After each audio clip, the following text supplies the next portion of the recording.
تاج شریعہ سوڑا تاج شریعہ سوڑا میرا مرشد سوڑا۔ السلام علیکم ورحمۃ اللہ وبرکاتہ۔ الحمد للہ وکفا وسلام علی عبادہ الذین اصطفى، اما بعد فاعوذ باللہ من الشیطان الرجیم، بسم اللہ الرحمن الرحیم۔ الا ان اولیاء اللہ لا خوف علیہم ولا هم يحزنون الذین آمنوا وكانوا يتقون۔ صدق اللہ مولانا العظیم وبلغنا رسولہ النبی الامین المتین المختار الکریم، ونحن على ذلك لمن الشاہدین والشاکرین والحمد للہ رب العالمین۔ بارگاہ رسالت معاب صلی اللہ تعالی علیہ وسلم میں درود پاک کا ہدیہ پیش کریں۔ اللہم صلی علی سیدنا و مولانا محمد معدن الجود والکرم، منبع العلم والحلم والحکم، والہ واصحابہ الکرام وابنہ الکریم، وبارک وسلم صلاة دائمة سرمدا ابدا۔ بگرداب بلا افتادہ کشتی، ضعیفان شکستارا تو پشتی، بحق خواجہ عثمان ہارونی مدد کن یا معین الدین چشتی۔ خواجہ ہند وہ دربار ہے اعلیٰ تیرا، کبھی محروم نہیں مانگنے والا تیرا۔ عزیزان گرامی وقار، آج ہم ہمارے سلطان، ہمارے بادشاہ کی بارگاہ میں خراج عقیدت پیش کرنے کے لیے حاضر آئے ہیں۔ دنیا کے ہر خطے میں مسلمان آباد ہیں، اور ہر مسلمان کے دل میں اللہ کے ولی کی عظمت ہوتی ہے۔ وہ اولیاء اللہ کو قدر کی نگاہوں سے دیکھتا ہے، لیکن اولیاء کاملین جس خطے میں بھی ہیں، جہاں پر بھی ہیں، وہ سب ہمارے تاج ہیں۔ لیکن سرکار غریب نواز رضی اللہ تعالیٰ عنہ کا حق ہم پر زیادہ اس لیے ہے کہ ہم ان کے ہم وطن ہیں، ان کے اسی ہند میں رہتے ہیں جس کی سلطنت اللہ نے انہیں پچھلے 800 سالوں سے نواز رکھا ہے۔ عزیزان گرامی، یہ وہ غریب نواز القاب میں معین الدین، سلطان الہند، عطائے رسول، خواجہ خواجگاں سیدنا حسن چشتی رضی اللہ تعالیٰ عنہ، سنجری بھی ہیں، چشتی بھی ہیں، اجمیری بھی ہیں۔ اس مقدس بارگاہ میں ہم کچھ خراج عقیدت پیش کرنے سے پہلے کچھ باتوں کی طرف قرآن و حدیث کے ذریعے سے آپ کے دل و دماغ میں ابتدائی باتیں پہنچانے کی ضرور کوشش کروں گا۔ سب سے پہلی بات تو یہ ہے کہ رسول کریم صلی اللہ تعالی علیہ وسلم نے ارشاد فرمایا، عند ذکر الصالحین تنزل الرحمہ۔ جب اللہ کے صالح اور نیک بندوں کا ذکر کیا جاتا ہے تو رحمتیں اترتی ہیں۔ ان بزرگوں کا ذکر کرنا ہمارے مقدر میں آیا ہے اس لیے کہ ہم اللہ کی رحمت کے طلبگار ہیں۔ ذکر ان کا ہوتا ہے، رحمت اللہ اتارتا ہے، یہ حدیث پاک میں ہے۔ اور قرآن کی طرف جب چلے تو قرآن نے ان کے ہی متعلق تو فرمایا، یا ایھا الذین آمنوا اتقوا اللہ وکونوا مع الصادقین۔ اے ایمان والو، اللہ سے ڈرو اور سچوں کے ساتھ رہو۔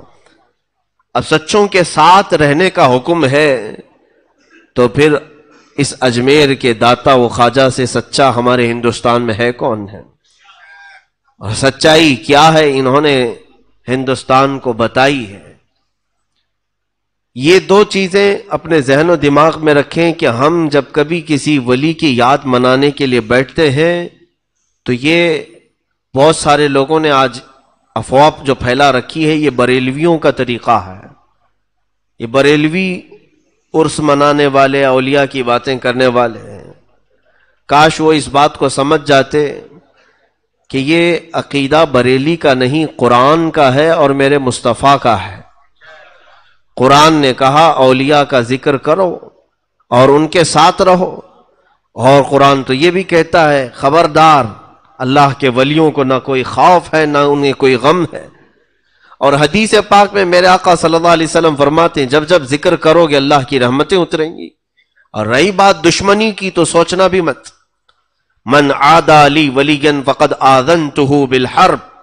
اللہ رب العزت خود فرماتا ہے اے محبوب آپ فرما دیں جس نے میرے کسی ولی سے دشمنی کی میں اس کو اپنے ساتھ جنگ کرنے کا اعلان کرتا ہوں. آئے میرے ساتھ وہ جنگ کرے، مجھ سے لڑے. یہ رب ذوالجلال کو گوارا نہیں کہ اس کے دوستوں کو کوئی ستائے، اس کے محبوبوں کو کوئی پریشان کرے. ایک بات یاد رکھنا، اولیاء کاملین میں اکثر اولیاء تو بڑے جمالی رہے ہیں، بہت ہی صبر و تحمل والے رہے ہیں. کبھی انہوں نے پلٹ وار کسی پر نہیں کیا، نہ زبان سے نہ ہاتھ سے، اکثر اولیاء کاملین.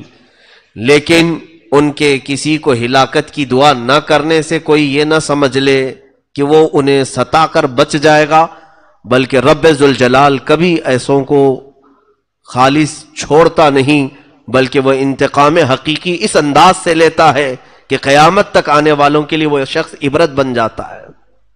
وہ شخص عبرت بن جاتا ہے. جس نے بھی اولیاء کاملین کی دشمنی پالی، اللہ رب العزت نے اسے دنیا میں ایسا ذلیل کیا کہ وہ رہتی دنیا تک لوگوں کے لیے ایک عبرت کا نشان بن گیا ہے. اکثر کو دیکھیں آپ، یا تو نبیوں سے دشمنی کرنے والے ذلیل ہوئے یا اللہ کے اولیاء سے دشمنی کرنے والے ذلیل ہوئے.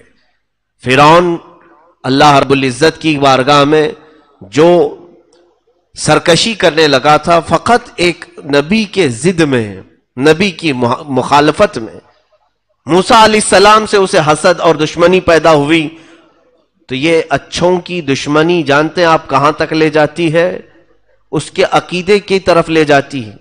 میں نے ایک مثال اس سے پہلے بھی بتائی تھی. جب دشمنی ہوتی ہے تو یہ بات ضرور یاد رکھنا کہ کس ٹائپ کی دشمنی کر رہے ہو اور کس سے کر رہے ہو، اور اس کے بعد پھر اس سے دشمنی ہونے کے بعد جو نقصانات ہوتے ہیں. میری اگر کسی ڈاکٹر سے دشمنی ہو گئی تو ہوتا کیا ہے، انسان کی فطرت ہے، ڈاکٹر تو ہماری نظروں میں گرا ہی گرا، اس کی ڈگری بھی گر گئی اور ہم نے اس کی ڈگری کو نکار دیا کہ یہ کون سی ڈگری لے کے بیٹھا ہے، جھوٹا ہے. اور اس کے بعد اگر وہ اپنی ڈگری کی سرٹیفکیٹ دکھا بھی دیا تو دشمنی کی وجہ سے ہم اس میں عیب تلاش کرنے شروع کریں گے کہ اس کی ڈگری میں یہ خامی ہے، اس کی ڈگری کمال کو نہیں پہنچی ہوئی. دشمنی شخص سے تھی لیکن بڑھتے بڑھتے اس کی ڈگری تک پہنچ گئی. اب اس کے بعد اس کے بولنے سے نفرت، اس کے چلنے پھرنے سے ہمیں نفرت. دشمنی اس کے اخلاق تک لے جاتی ہے اور بہت اوپر تک لے جاتی ہے. اسی لیے جیسے مثال کے طور پر ہم سے دشمنی کرنے والے، میں تو مخالفت کرنے کی کھلی اجازت دیتا ہوں. میں ہمیشہ یہ کہتا ہوں کہ مجھ سے اگر کسی کو اختلاف ہے تو اس کا حق ہے. میں بھی انسان ہوں، آپ بھی انسان ہیں، مجھ سے اختلاف کرنے کا آپ کو پورا حق ہے. ضرور اختلاف کریں مجھ سے، لیکن اس اختلاف کو جب بڑھاوا دو گے تو ہوگا کیا؟ صرف آپ کا اختلاف اور آپ کی دشمنی مجھ سے نہیں رہ جائے گی، میری پڑھی ہوئی قرأت سے بھی دشمنی ہو جائے گی، میری بیان کی ہوئی حدیثوں سے بھی دشمنی کرنے لگ جائیں گے. ہمارے بیان کردہ تفسیر کو بھی تم ایک بار گمراہی کہہ دو گے اور خود کافر ہو جاؤ گے. یہ دشمنی ذات تک نہیں باقی رہتی بلکہ پھر اس کے کاموں تک بڑھ جاتی ہے. اسی لیے فرعون نے کیا کہا، موسیٰ اگر خدا تعالی مجھے خود بتا دیتا کہ میں تجھے پالتا ہوں تو میں مان لیتا، لیکن موسیٰ کا وہ خدا ہے اس لیے نہیں مانوں گا. دشمنی موسیٰ سے تھی اس لیے موسیٰ کا جو خدا ہے میں اسے نہیں مانوں گا، اس کے خدا کو میں کیوں مانوں. تو دشمنی جب کسی سے ہوتی ہے تو اس کے بڑوں سے اور اس کے پورے سلسلے سے دشمنی ہو جاتی ہے. اسی لیے جس نے بھی اولیاء کاملین سے دشمنی کی ان کی لمبی چوڑی فہرست ہمارے پاس ہے. تو پھر انہوں نے تمام اولیاء کو، ان کے مرشدوں کو، ان کے مشائخ کو، ان کے نسب کو گالیاں دینا شروع کیا. جیسے کہ سرکار غریب نواز رضی اللہ تعالیٰ عنہ سے جس کو نسبت ہوئی، اب ان کے نام کے برے معنی وہ تلاش کرنا شروع کیا. خواجہ کا مطلب یہ ہوتا ہے، معین کا مطلب یہ ہوتا ہے. دشمنی کسی ولی سے تھی اور وہ ان الفاظ کی تحقیق میں چل پڑا اور نادان ایسے منہ کی کھایا اور دھوکہ کھایا کہ رسول پاک صلی اللہ علیہ وسلم تک دشمنی کر لیا. جب کہا جائے کہ عطائے رسول بھی ہیں وہ، تو سیدھے کیا کہنے لگا کہ رسول نے اگر انہیں عطا کیا تو رسول بھی صحیح نہیں ہے. معاذ اللہ رب العالمین. دشمنی کہاں سے کہاں تک لے گئی. اسی لیے سوچ سمجھ کر کے کسی سے اختلاف کرنا کہ کہیں تمہارا اختلاف تمہیں خدا کی دشمنی تک نہ لے جائے، رسول کی دشمنی تک نہ لے جائے. اولیاء کاملین کی گستاخی اور ان سے دشمنی میرے عزیزوں، یہ ہماری ہلاکت کا سب سے بڑا راستہ ہے. جب قرآن نے کہہ دیا کہ ان کے ساتھ رہو تو اسی میں عافیت ہے. اب آج ہم اس شہنشاہ ہند کے دربار میں حاضر ہیں. تھوڑی دیر کے لیے آپ توجہ کریں گے تو میں آپ کو اجمیر معلیٰ پہنچا دوں گا، اور تصور میں تمہیں غریب نواز کا روضہ مبارک نظر آ جائے گا. اور ہم صرف اجمیر نہیں، ان کے آبائی وطن پہنچتے ہیں جہاں سرکار غریب نواز رضی اللہ تعالیٰ عنہ کی ولادت باسعادت ہوئی. سنجر کا وہ علاقہ، غریب نواز کے والد گرامی سید غیاث الدین رضی اللہ تعالیٰ عنہ اور ان کی والدہ بی بی ام الورا، دونوں حافظ قرآن تھے، دونوں عالم تھے، ماں بھی اور باپ بھی. اور یہ تقریباً 537 ہجری کے قریب کا کچھ واقعہ ہے. سنجر کا علاقہ مشہور تھا، پورے کے پورے علاقے میں جو لوگ رہتے تھے وہ کوئی ایسا نہیں تھا جو تہجد نہ پڑھتا ہو.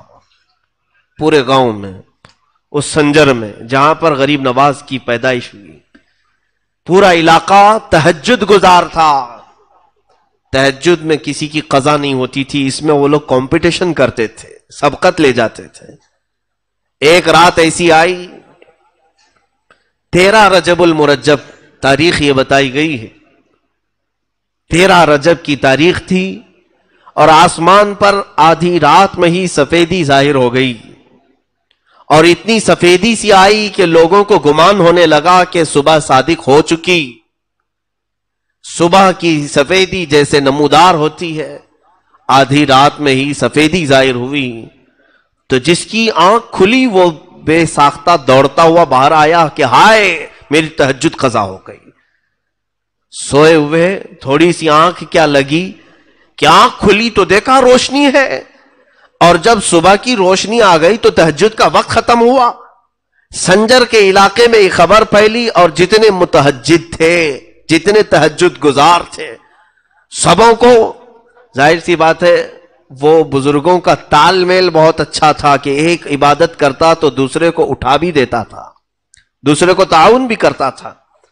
سارے لوگ جمع ہونا شروع ہو گئے کہ کیا حال ہے، کیا حال ہے. اس میں موجود کئی عمر دراز بزرگوں نے کہا ہمیں تو نہیں لگتا کہ ہم سے غفلت ہوئی، لیکن یہ اجالا کچھ اور بتا رہا ہے. وہ سب سنجر کی جامع مسجد کے قریب پہنچے تو دیکھا جامع مسجد کے خلف میں قریب میں ایک گھر پر آسمان سے جھما جھم نور کی روشنی برس رہی ہے، نورانی قندیل لٹکی ہوئی ہے. اور وہ گھر پتہ کرنے پر معلوم ہوا کہ حضرت غیاث الدین رضی اللہ تعالیٰ عنہ کا گھر ہے، بی بی ام الورا کا گھر ہے. تو کئی تہجد گزار بزرگ وہاں پر جمع ہوئے کہ آدھی رات میں اجالا اور ان کے گھر سے اجالا. ابھی یہ سب کشمکش میں تھے کہ غیاث الدین کا دروازہ کھلا، ایک دایا باہر آئی اور معین الدین کی ولادت کی خوشخبری سنائے. حسن چشتی رضی اللہ تعالیٰ عنہ غریب نواز کی ولادت کی تاریخ میں لکھا گیا ہے آدھی رات میں پورا سنجر روشن تھا. رات آدھی ہے اور تہجد پڑھنے والے اس گمان میں آ گئے تھے کہ صبح ہو گئی اور ہماری تہجد قضا ہو گئی. لیکن پتہ کرنے پر، جانکاری حاصل کرنے پر یہ معلوم ہوا کہ یہ نہ صبح ہوئی ہے نہ سفیدی ہوئی ہے، بلکہ یہ کوئی اور صبح معین الدین لے کر کے آیا ہے. کفر کے ظلمات میں، شرک کے اندھیریوں میں معین الدین نام کا ایک چہرہ ایسی سفیدی لایا ہے کہ یہ سفیدی اب وہاں سے نکلی تو ہندوستان میں آئی. اور ہندوستان میں بھی جب وہ آئے تھے یقیناً یہاں بھی بہت اندھیرا چھایا ہوا تھا،